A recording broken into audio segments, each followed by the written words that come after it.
what does Neapolitanish mean?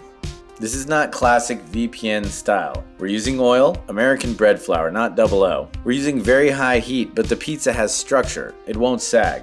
It's Neapolitan looking, but under the hood, nothing like Neapolitan pizza.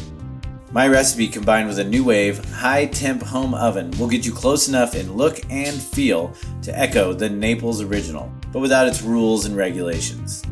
I'm Anthony Falco, international pizza consultant and author of Pizza Czar, and I'm making two pizzas. A classic margherita, and a Tokyo Style Marinara, with a dough recipe I call Neapolitanish. First step, starter.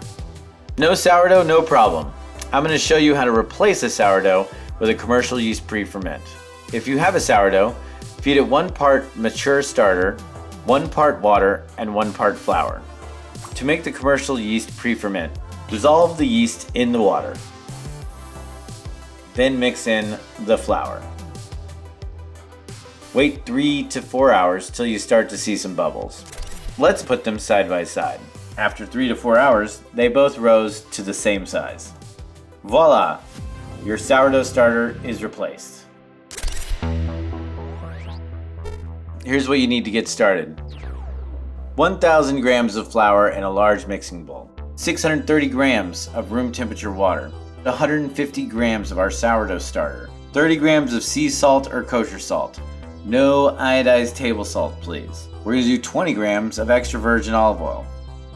And we're also setting aside 10 grams of the 630 grams of water for the second mix. If you're going to want to scale this recipe, you're going to need to know baker's percentages.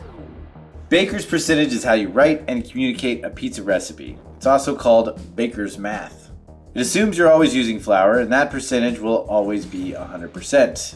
The other ingredients are measured by weight as a percentage of the flour.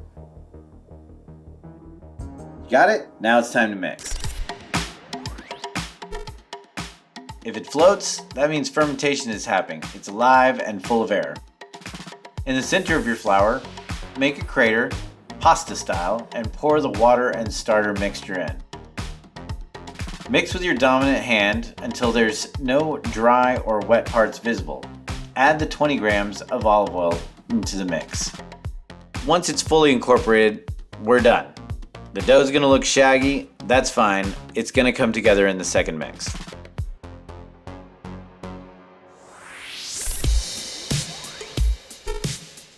I'm going to add that reserved 10 grams of water with the 30 grams of salt. Just dissolve it together a little bit. Now I'm going to throw it into my dough and use my fingers to squish it in. I like to use one hand to fold the dough onto itself and the other hand to hold onto the bowl. Now it's time to move the dough into a lightly oiled container.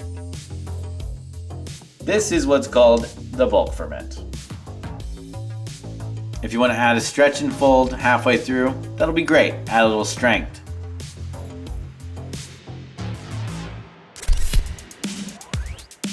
Now it's portion time. Just put a little bit of flour on there, you don't want too much. Cover with a towel, and you're going to let it rest for about 20 minutes.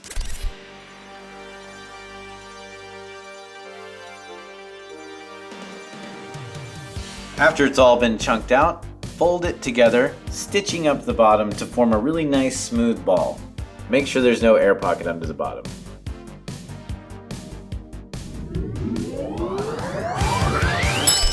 When they look like that, it's time to either use them or put them in the fridge.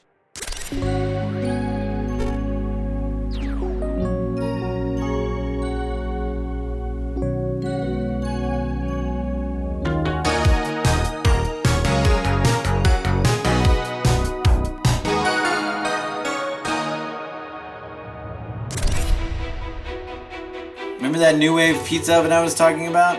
Check out this bad boy.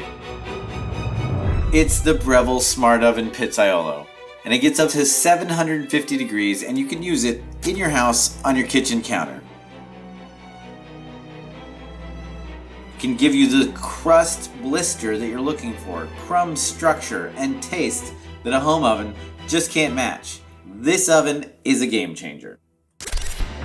It's time for the Tokyo Style Marinara. What makes it special is the idiosyncratic way that it's put together. The crust is pinched to form like a starfish pattern. We're gonna take our tomato sauce. I'm using Sicilian oregano, and it's unreal. Fresh garlic is cut a la minute with a serrated paring knife. It gives the garlic a little texture. And next, basil. We're just gonna drop it right on top. A ludicrous amount of olive oil. Last but not least, heavy salt, the pizza and the crust. In Japan, they call it the salt punch, and it creates almost a pretzel-like texture on the edge. But before you go into the oven, you need to initiate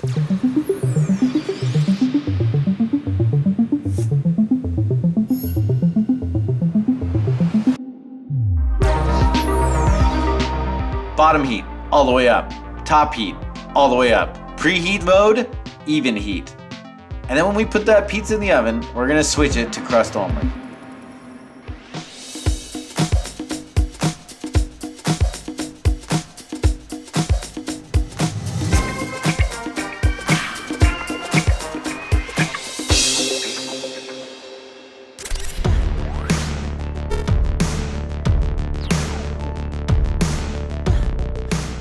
What we're gonna do here is not touch the crust at all. We're gonna define the crust. We're gonna do that by using the tip of our finger to just go around the outside edge.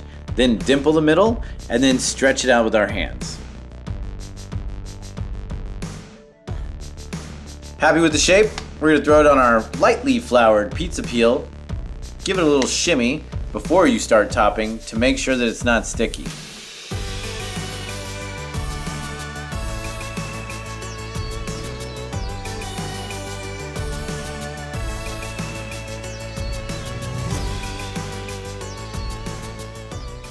Be free with this recipe and make it your own. There are no rules.